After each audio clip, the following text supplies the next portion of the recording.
Du délire. Voilà ce qu'on essaye aujourd'hui avec ce Jeep Grand Cherokee Trackhawk qui est tout simplement le SUV le plus puissant du marché devant les Bentley Bentayga W12 ou Lamborghini Urus, excusez du peu.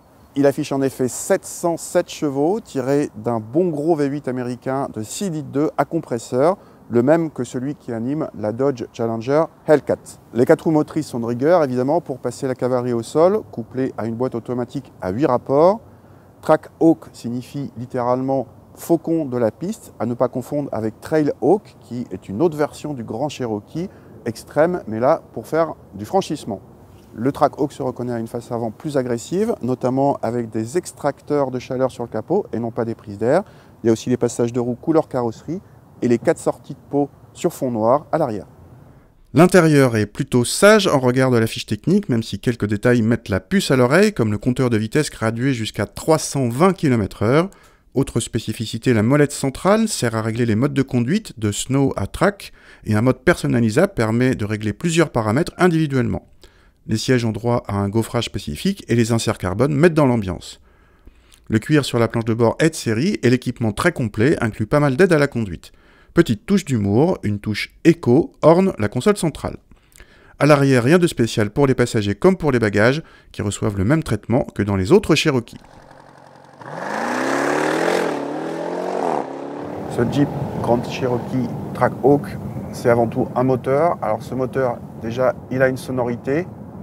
À l'intérieur, on vous en fait profiter.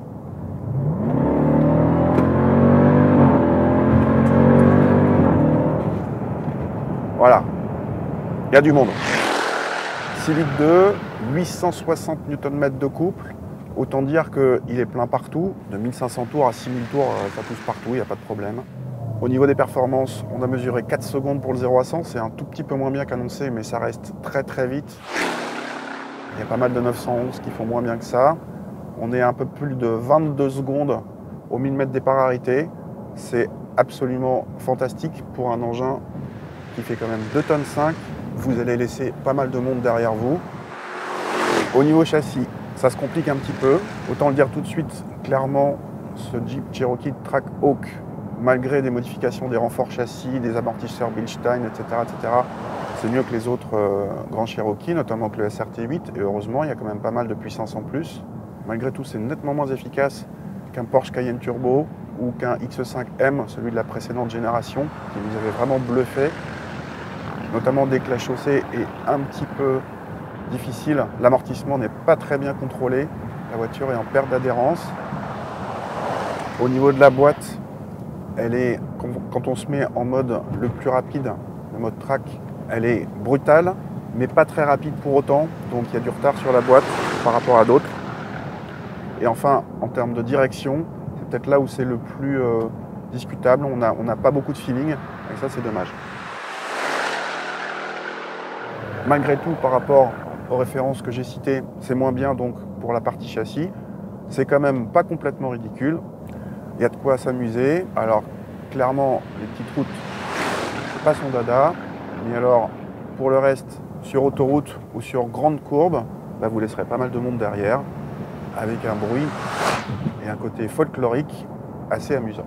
Côté budget, donnons quelques chiffres. 385 grammes par kilomètre de CO2 engendre évidemment le malus maximum de 10 500 €, mais sont à comparer aux 301 grammes du Bentayga W12 ou aux 305 grammes de l'Urus. Les 70 chevaux fiscaux sont également assez spectaculaires, tout ça pour dire que ça consomme beaucoup, mais à notre grande surprise, moins que le SRT8 selon nos mesures. Quant aux 120 000 € demandés, ils font passer ce Grand Cherokee pour une bonne affaire, imbattable en termes de rapport puissance-prix.